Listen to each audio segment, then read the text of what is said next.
မင်္ဂလာပ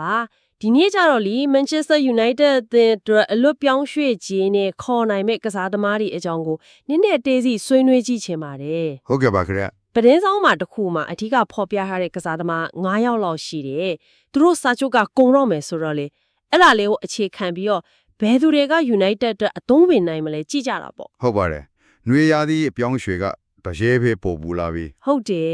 ်ကိုညာကိုခေါ်လိုက်ပြီးဆိုပြီးမဲ့တိုက်စစ်မှုရောကွင်းလေရောလူနေတုံးမယ်လူမင်းနေ အဲ့ဒါသိကြပါတယ်ဇူလိုင်ဆက်ရက်ကြော်ရင်စာချုပ်ကုန်တဲ့ကစားသမားတွေကတော်တော်အရေးပါလာပြီအလွတ်ဆိုတော့ငွေကုန်ကြေးကြလဲတက်တာတာပေါ့လေ ဟုတ်ပါ ဆိုတော့ဒီဆောင်းမာတွေက United နဲ့တရင်ထွန်နေတယ်စိတ်ဝင်စားကြကောင်းတဲ့တွေ9ယောက်ကိုတယောက်ရှင်းကြည့်သွားကြတာပေါ့ ကောင်းပြီပထမဆုံး Lilton က Jonathan David လူတီများတဲ့နာမည်ပဲသူ့အရင်ကတည်းကလည်း United သဘောကျနေတယ်လို့ကြားဘူးတယ်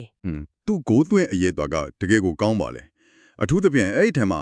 Champion League လို့ပွဲကြီးတွေမှာသွင်းတဲ့ဂိုးတွေလည်းပါနေတော့သူ့ရေးသွေးကိုပြတာပဲ ဟုတ်တယ် Juventus ကလည်းသူ့ကိုအတော်လေးလိုချင်နေတယ်လို့သတင်းတွေထွက်နေတယ်ဒါပေမဲ့United မှာတိုက်စစ်မှုအသစ်လိုဝဲနေတာရယ်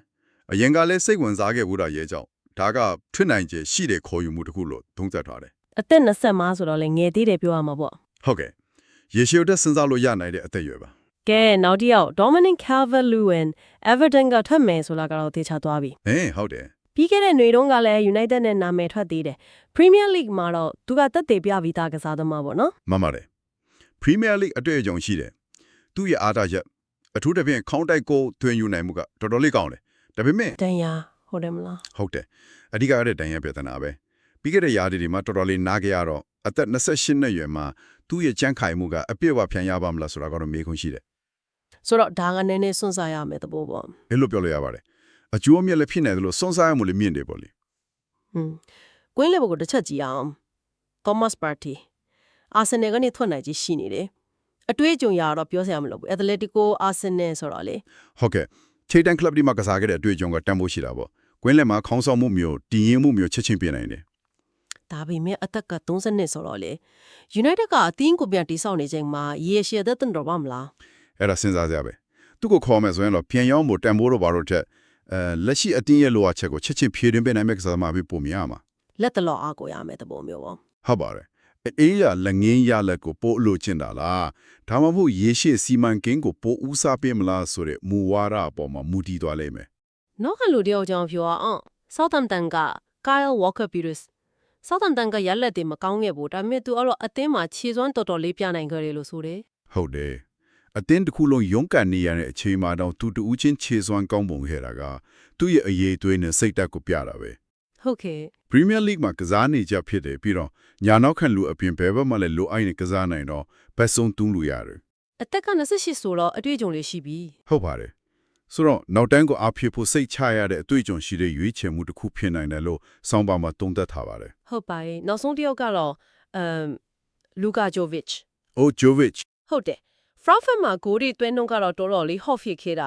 ာဒါပေမဲ့အဲ့နောက်ပိုင်း Real Madrid Fiorentina AC Milan မှာအဲ့တော့ခြေစွမ်းမျိုးပြန်မရခဲ့ဘူးဒါပေမဲ့တော်တော်လေးစွန့်စားရမယ်ထင်တယ် သိချပါပဲဒါတော့အကြီးမားဆုံးစွန့်စားမှုလို့ပြောလို့ရတယ်သူ့ရဲ့ကစားသမားဘဝလမ်းကြောင်းကိုကြည့်ရင်ရင်းမှာတော့နောက်ပိုင်းအီတလီမှာတော့ပုံမှန်ခြေစွမ်းအတွက်တော်တော်လေးရုန်းကန်ခဲ့ရတာတွေ့ရတယ် ဟုတ်တယ် ဒါပဲစိတ်ဝင်စားကြကောက်တာကသူကအသက်20နှစ်ပဲရှိသေးတယ်ဆိုတဲ့ချက်ပဲ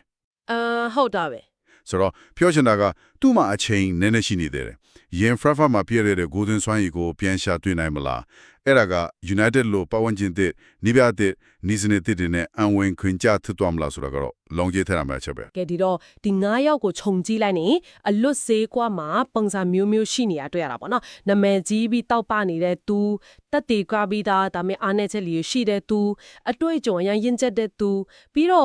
အတိတ်ကခြေစွမ်းကိုပြန်ဖော်ထုတ်ဖို့လိုအပ်နေတဲ့သူစသဖြင့်ပေါ့ ဟုတ်ပါတယ်ဒါကအလွတ်ပြောင်းရွှေ့ခြင်းကစားသမားခေါ်ယူခြင်းရဲ့တဘာဝကိုကောင်းကောင်းကြီးမိမောင်းထိုးပြနေတာပဲ United အနေနဲ့ကတော့သူတို့ဘယ်နေရာကိုအဓိကအားဖြည့်ခြင်းလဲဘယ်လောက်အထိစွန့်စားဖို့အဆင်သင့်ဖြစ်လဲဆိုတဲ့အပေါ်ကိုတီဗီချင်းကပ်ပုံကွာသွားမှာ ဟုတ်ကဲ့တိုက်စစ်အတွက်တေချာတဲ့ဂိုးသွင်းရင်ချင်းကိုမလိုချင်တာလား